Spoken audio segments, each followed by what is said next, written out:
Good morning all. On behalf of Centrum Broking, we welcome you for Satin Creditcare Q2 FY19 earnings call from the management. And today we have Mr. H.P. Singh, CMD, Mr. Jugal Kataria, CFO, Mr. Dev, COO, and Ms. Aditya Singh, Head Capital Markets and Investor Relationships. Without taking much of a time, I would hand over the call to Singh sir for his opening commentaries, post which we can take up the Q&A session. Over to you, sir. Thank you, Alok. Good morning, everyone. I'll start with the brief for this quarter, how this has panned out for us. And starting with our AUM, our gross loan portfolio is now at about 6,191 crores, an increase of about 37.8% from the previous year. We've had a very improved operational matrix for this quarter, where our ROA for this quarter has come up to about 2.7%. Our ROE for this quarter is about 18.8%, and our cost-to-income ratio is about 54% for this quarter. And if I compare the H1 of FY18, our cost-to-income was about 70, and this half year it is about 54.8%. And taking a cue from there, if I go down to our ROA, for the H1 18, our ROA for H1, for me the quarter 1 F19, the ROA was 1.52, which has increased to about 2.7. And the quarter 1 19, our ROE was close to 10.73, which is now increased to 18.8%. So we've got an improved operational matrix for this quarter. Our demonetization woes, which were there present for a very long period of time, practically are over with an improved collection efficiency, which has been depicted in the slides given in our corporate presentation, whereby our portfolio quality has improved significantly across now, even though we've made a very conservative estimate of our ECL during this quarter also. We've had a geographical diversification where we've expanded our footprints in Northeast, and now we are present in about 20 states. We've entered South in Q3 FY19, which gives us probably a pan-India presence now as earlier. Our business correspondent business with IndusInd Bank is making rapid strides, where we've reached an AUM with IndusInd Bank to about 215 crores. Coming to the liquidity position, we have a very comfortable liquidity and an ALM position. In fact, we've tied up close to about 80% of our fund requirement for FY19 up till date. So wherever there is probably the need where people are looking at liquidity pressures and all that, we still are very, very comfortable, and we hope to do so because of a large lender base what we've got. In terms of our digital expansion, our cashless disbursements are now there in 96% of our branches, and close to about 70% of our total disbursements are now being done through the cashless mode. In the digital space, I think we are probably the first MFI, amongst the first MFIs to get and receive an ISO 27001 certification for information security. That's a big leap for us, having cleared that and getting this certification.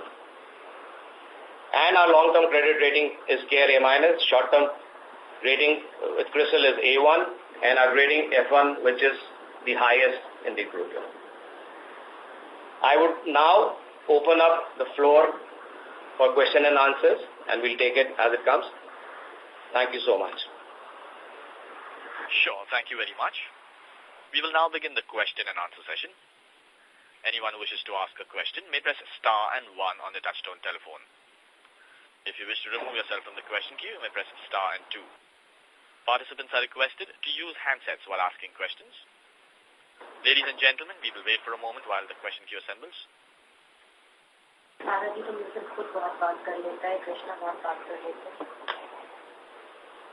who wish to ask questions may press star and 1.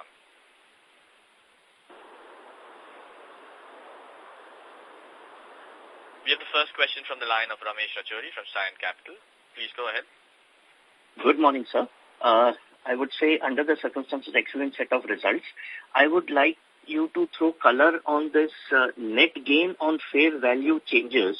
Seems a large amount. Is this related to the Ind AS thing or how is it? Thank you. So net gain on fair value changes is our treasury income we have been investing into, in the second quarter beginning and in the first quarter in mutual fund, etc. So this is the time value gain of that. And it's not a one-off. This is there every. It's an ongoing treasury income on the liquidity that we maintain in the system. Okay, sir. Understood.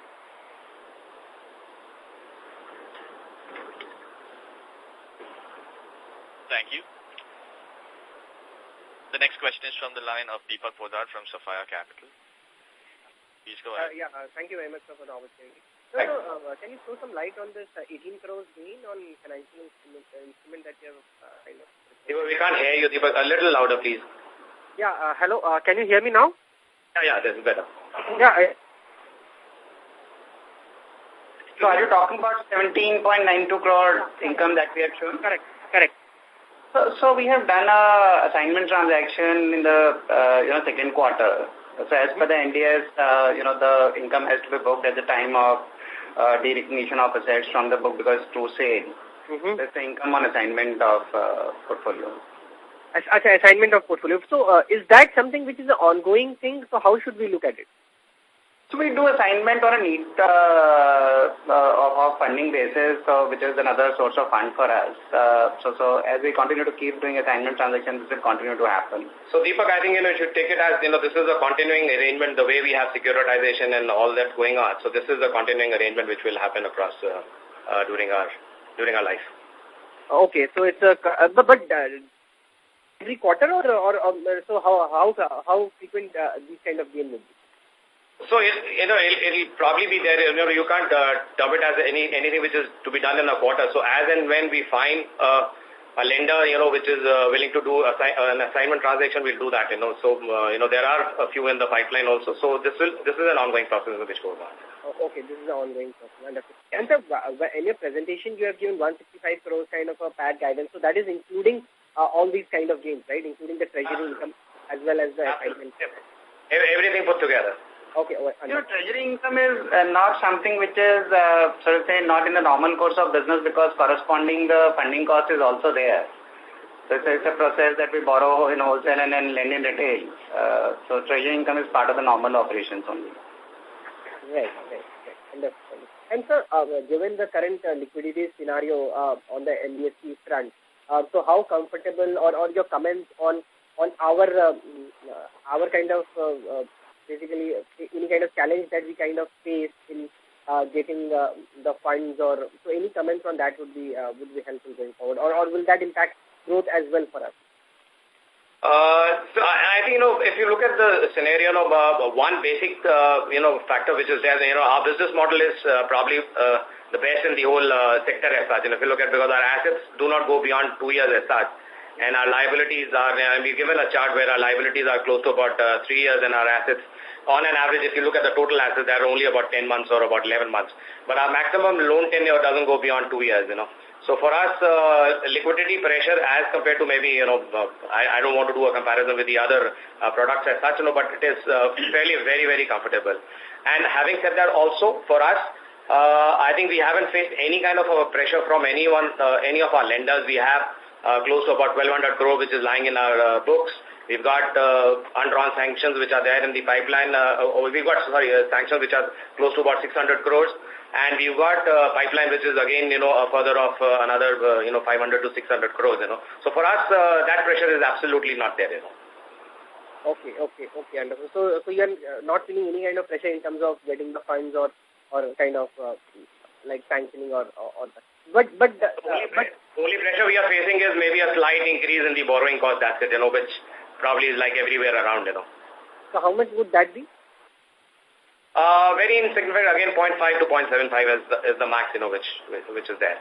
And that too from a very, very few lenders as such, It's not like the broad spectrum as such.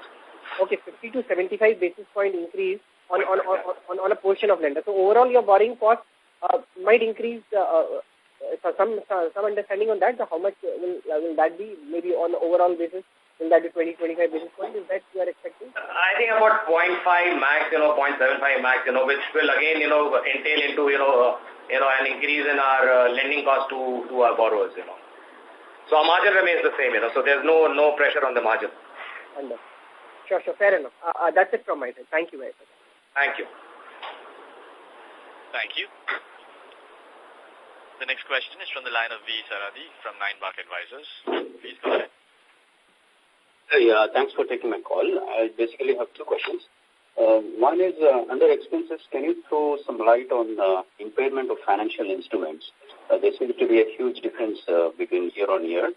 And the other question I have is, the growth pattern seems to be very skewed, with majority of growth coming in Q4 or rather H2. When we see other players, they do have a softer H1 compared to H2. But, based on your guidance, it almost looks like 70 to 80% of the growth is going to come from H2. Can you throw some light on that? Thank you. So I'll take your second question first, and then I think you will be able to answer the first question. Yes, you're right. I think, probably the H2 is always our significant growth, the half year for us. I think that's probably a fair proposition how it goes on. So our own senses, I think it's probably, I won't term it as in terms of other players because we are dominant in the northern region as such.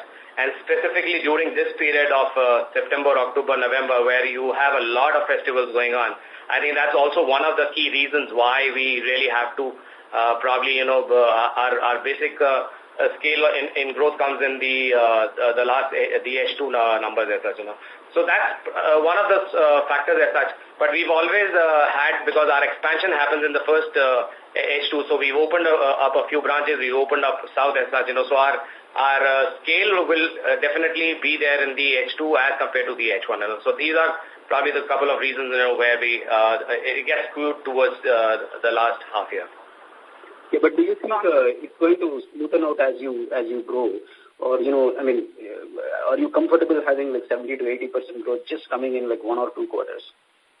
I think as we increase our footprints across pan-India, then I think that skewness will slowly peter off.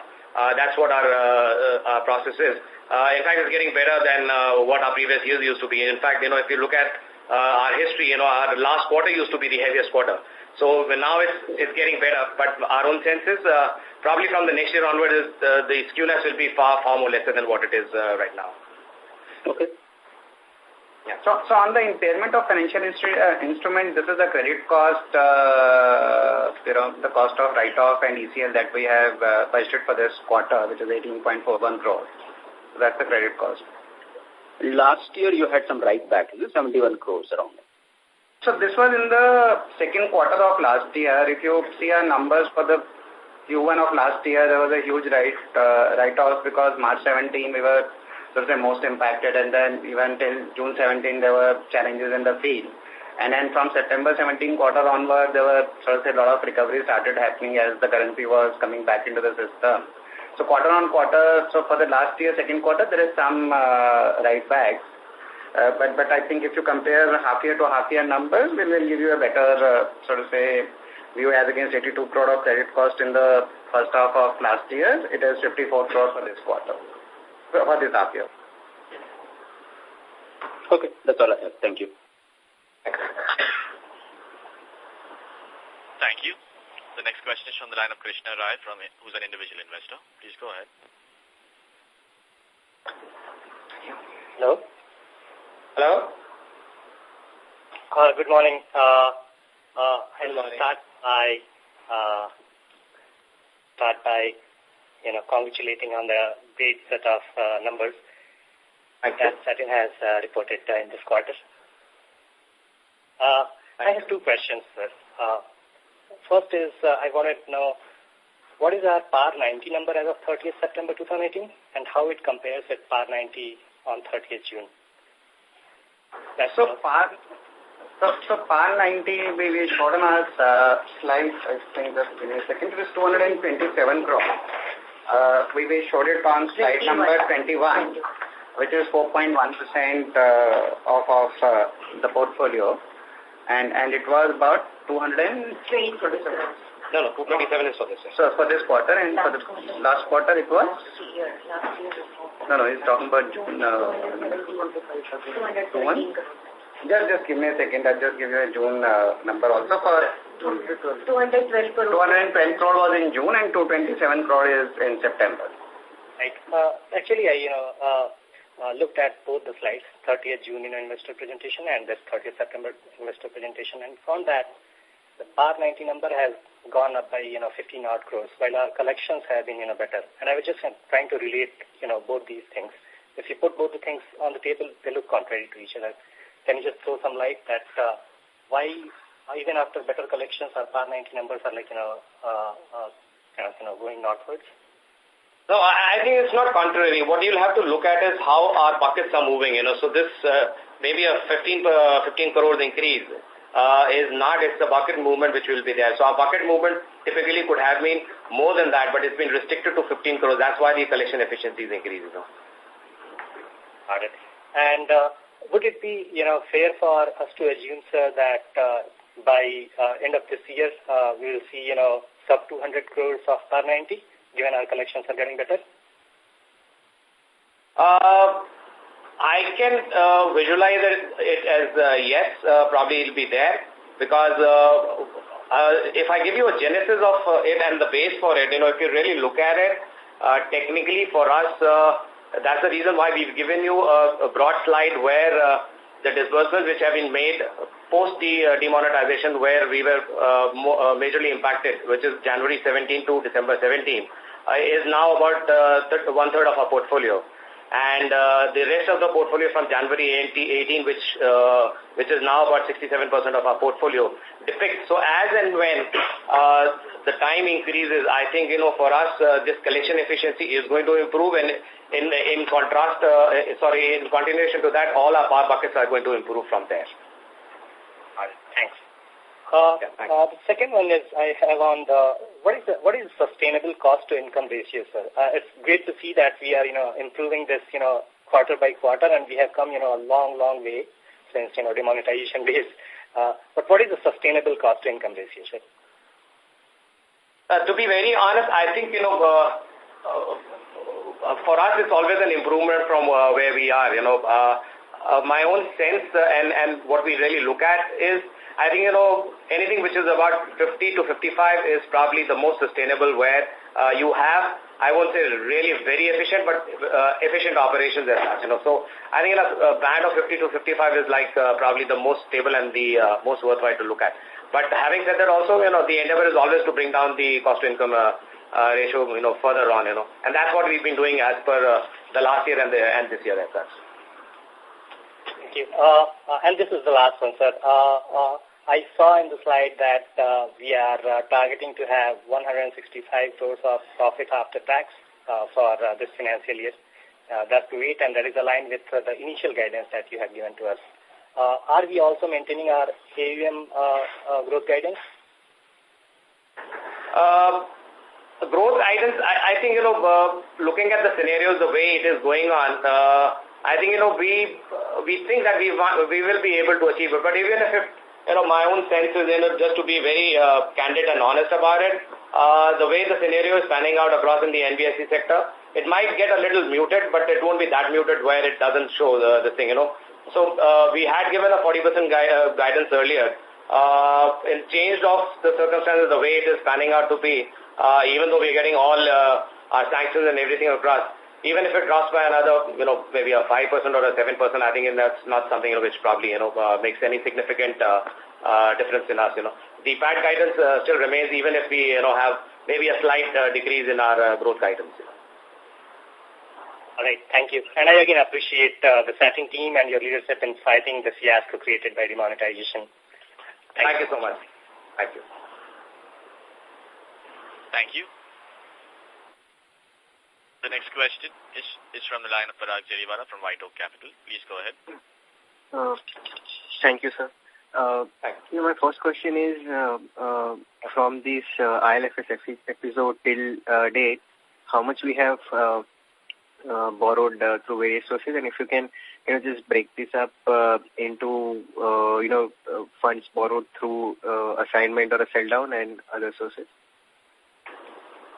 So we've had, if I give you a breakup list, technically we've had about a 200 crore worth of assignment in this quarter. Okay. We've had sanctions from 3 private sector banks close to about 150 crores. We've got 2 PSU sanctions worth about 50 crores. We've got NBFC, for about 25-30 crores. And probably others which are sundry, maybe a foreign institution, which probably is about another 25 to 30 crores. That's how the breakup. Yes, but these are sanctions, right? No, these are disbursements. Sorry. No, these are disbursements. Okay. Okay, and our, probably undrawn sanction limit would be how much? It's about 600 crores. And these are committed sanctions? Well, yes. Absolutely committed. Yes. Okay. And, you were just highlighted in the previous questions that basically the cost of borrowing through at least 2 banks have gone up by around 50-70 basis points. But have we, any commensurate, have we increased the lending rate? So as per RBI, we can do it in the next quarter. So once we get the costing for this quarter out, I know we'll be able to do it in the next quarter. Okay. And just last thing, post this, I mean, in all the regions which I have understood in the past that lot of small, small size or a bucket kind of NBFCs do operate, and in this environment, I'm not talking about this quarter or the next quarter, but if the cost of fund is going to inch up overall, then ability of those guys to borrow from the market and do the operation would be limited. So, do you sense any change in the competition going forward? I mean, I'm talking about 1 or 2 years perspective, which can probably help you as well. Well, Parag, you are an analyst. You can analyze it much better than what I can. I'm a business guy, So, but if I really look at it, my own sense is yes. Not to sound, probably bad in this, but yes, I think it throws open opportunities for us to probably scale up better than probably people in the sector here. Okay. Thank you so much. Thank you so much. Thank you. The next question is from the line of Harish Kumar Gupta, who's an individual investor. Please go ahead. Hello. Hello. Yeah, sir, I have a few questions. First question is, what is your cost of funding right now? So as we said that, the cost started going up in the last month of previous quarter. So for the previous quarter, the blended cost of funding is, the marginal cost of funding is around 11.5% or so. We have started seeing some increase in lending rates from, some of the new sanctions, etc.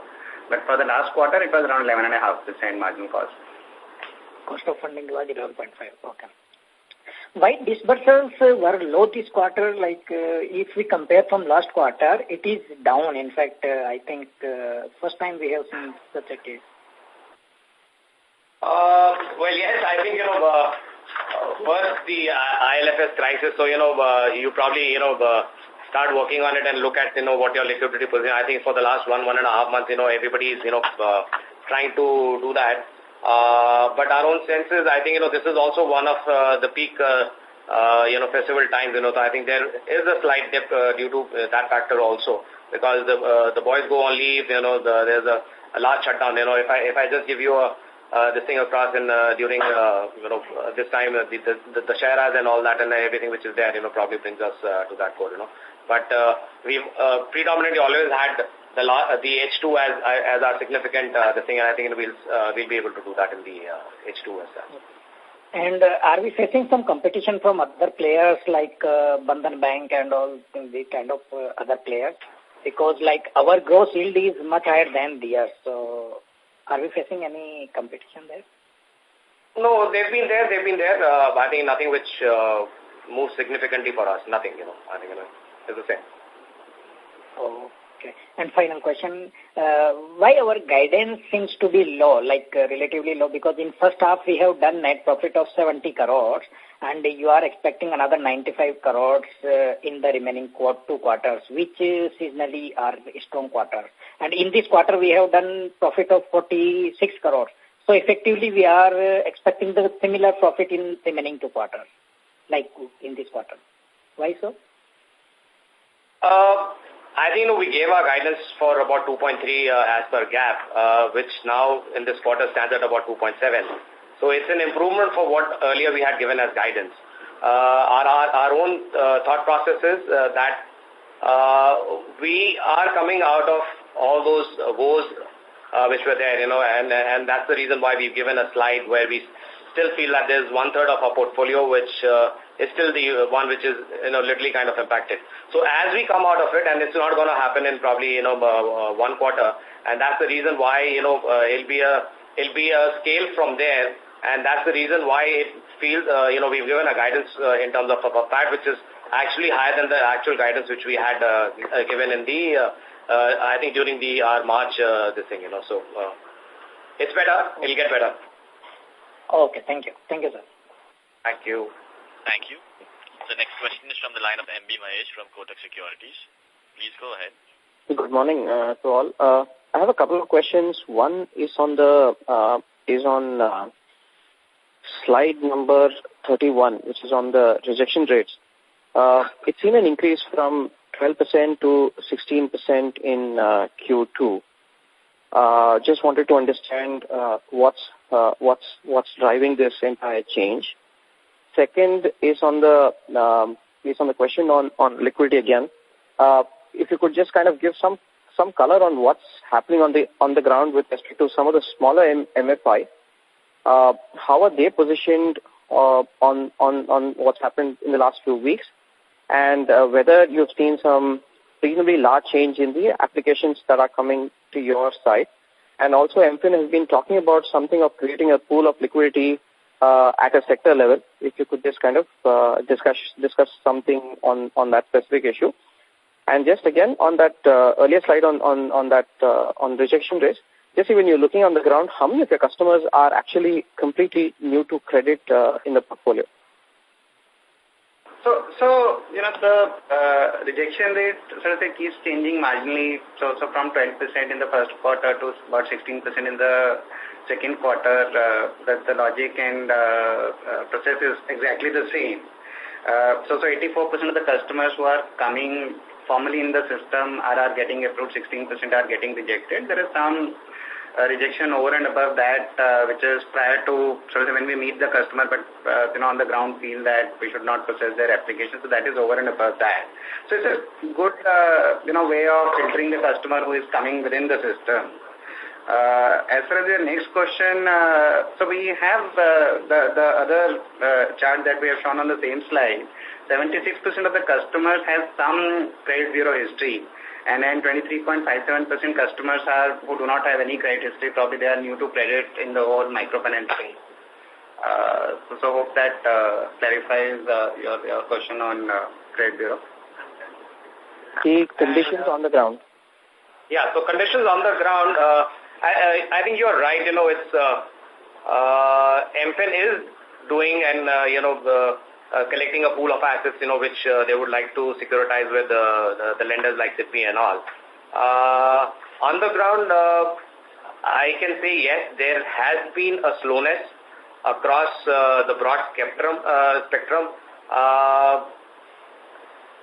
Maybe the smaller ones probably will have a little bit more challenge in terms of existing. That's the reason why MFIN has stepped in and, brought this securitization pool to be done, including the large players, so that the pool becomes bigger and the smaller players are able to get this thing, I think the biggest challenge which the smaller players definitely have is that their majority borrowing used to come from NBFCs.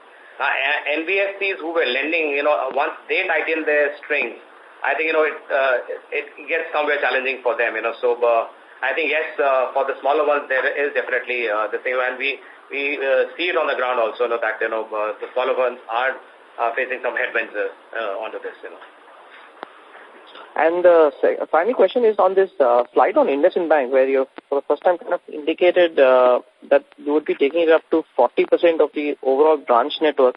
Just trying to understand, when you're going back to the other lenders who are giving funding to you, how comfortable are they, given the fact that 1% will have a significant share in the overall branch network and the origination process?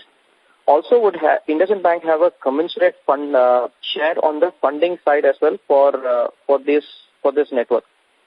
And how diversified are these branch networks for IndusInd Bank and also for the other lenders?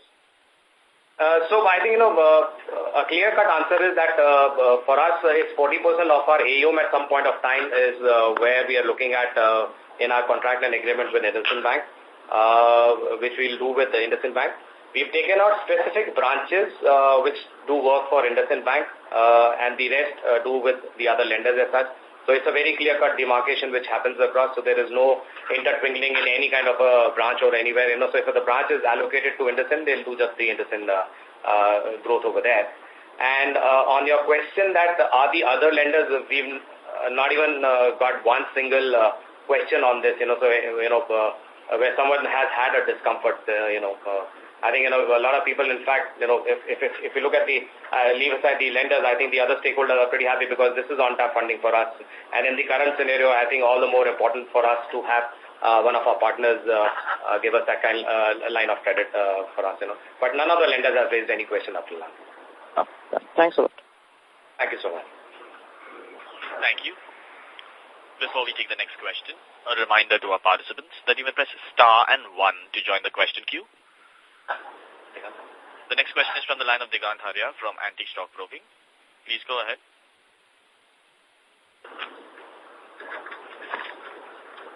Hello. Yeah. Hi. I have two questions. In last phone call, we said that our incremental provisioning would be around 2.7%. I guess that was the first in this quarter, and now we have one more quarter of history to go by. So is this 2.7% number still the same for us, that if we grow our loan book or AUM by 1,000 crores, we will have an additional provisioning of 27 crores, or this number has some change over the last 3 months? So because the number has in fact gone down. So what was 2.73 in the first quarter is now 1.34 in the second quarter. So with the improvement in collection efficiencies, maybe a few write-backs which are coming back for us, this credit cost number is in fact on a downward thing across over there. And H1 total now stands at about 2.04%. Okay, so that's a big improvement over it in just a quarter. So that's good. Thank you, sir. Coming from you, it's good to hear that, Yes, sir.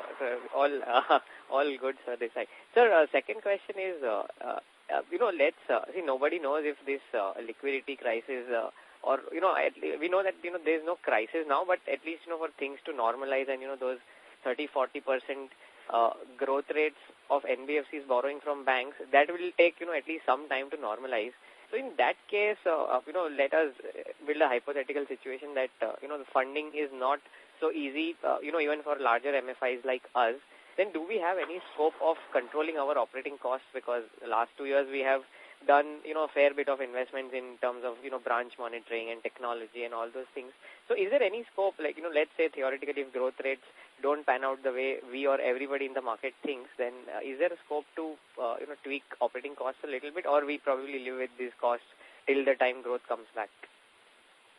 Because for us, it's a constant endeavor, to bring down our operating costs. But there are times when you're opening up new branches and everything, there would be a certain spike which comes in, and it probably is there. Maybe we had a small spike in terms of our operating costs increasing a little bit. But I think it's fairly stable from where we are, and the effort is always to bring it down. How soon we'll be able to do that? It's a constant endeavor which happens every quarter by quarter. But my own sense is that I think, we are working on the portfolio quality also even till now.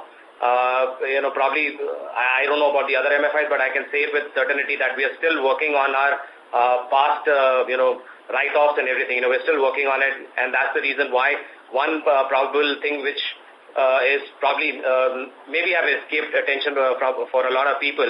But PAR 360, in the last 6 months, we've been able to write back about 6 crores worth of, write back from there.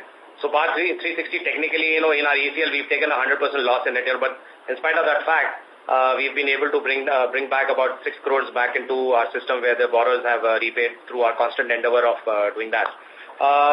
My own, what we feel, I think even if the growth tapers down a little bit as, what perception is building up across over there, maybe it might take some more time before it finally, settles down to business as usual, which was there earlier. We're still, we've got everything in control. We're doing very controlled growth, for us. Maybe a 40% growth will maybe peter down to maybe a 5-10% down from there. But having said that, even my growth, even if it goes down to about 5 to 7% or that, we are working on all the operational dynamics where profit remains our sole focus of, bringing it back to this thing, So be it write-backs, be it operating costs, be it, maybe, all that, we're still working on all the solutions put together to bring up our profitability even further from where we are. That's great to know, sir. And then lastly, one more point which I saw that the Uttar Pradesh exposure is now down to 22%. So it's almost from 34 last year. We are at 22. Are we reaching our comfort zone with a single state exposure here, or we will still like to get it below 20? We will still like to get it below 20 because that's what our mission was, that, we have, no state going beyond 20%, And we had said we'll do it by 2020, but I think we've been more agilent enough to probably bring it down to this level right now. So we'll do it. Okay, sir. All right. Thank you and all the best. Thank you so much. Thank you. Before we take the next question, a reminder once again to our participants that you may press star and 1 to join the question queue. Next, we have a follow-up question from the line of Harish Kumar Gupta, who's an individual investor. Please go ahead. Yes, sir, I was looking at the quarterly results and there is a net gain on impairment losses. So I think this is the one which we have assumed as a credit, loss of loan, and we have recovered it, right? So this is the credit cost you're talking about, 18.41 crore number for the quarter. No, in financials it is 17.92 crores. Net gain on recognized of financial instrument and government. Okay, so you're talking about income 17.92 crores. As we discussed earlier, this is income on assignment of portfolio. Assignment of portfolio means? So we have sold the assets. Maybe we can take it offline and can explain you the transaction in slightly more detail. This is an assignment transaction where we have, transferred our risk to the, investor. So there's no risk left out. Okay, so basically you have sold your loans to some third party. Yes. Okay. In a way, yes, let's take time. Okay, thank you, sir. Thank you. Thank you. The next question is from the line of Vaibhav Kumar, who's an individual investor. Hello. Please go ahead. Hello, yes, audible? Yes, Vaibhav, please. Good morning. My question is, how much is the promoter shareholding pledged, and any plans to, unpledge it? I think about 48% of our holding is pledged as of now. Any plans to unpledge? I don't know if we get... right now, we haven't thought about it, to be very honest. I think, we're still looking at the other matrix, across over there. I think it's probably not crossed our mind, but this is what our status is right now. Hello. So, no plans to unpledge? I can't give you a very definitive answer. So, I don't know, the status quo remains still the same. We'll see how it pans out in the next few quarters as such. If we have somewhere plans to unpledge it, we'll definitely try and do that. But right now, I think, we don't have any kind of plans for that. And how much is the, loans against these pledged shares? So, about this Satin's investor call, I would request that, about promoter funding, we shall discuss that separately. Okay.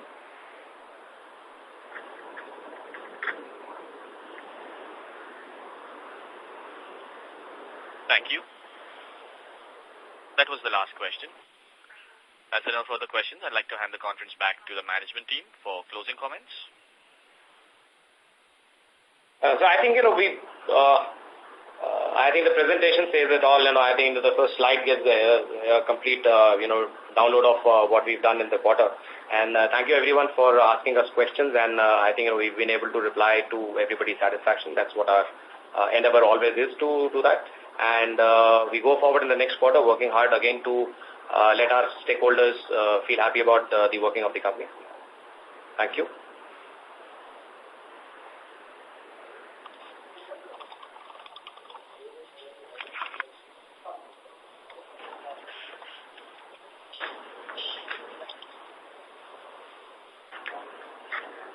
Hello?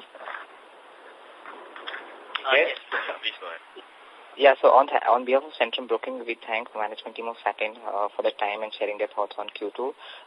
You may now disconnect the call. Thank you and have a great day. Thank you, Singh, sir. Thank you. Thank you so much.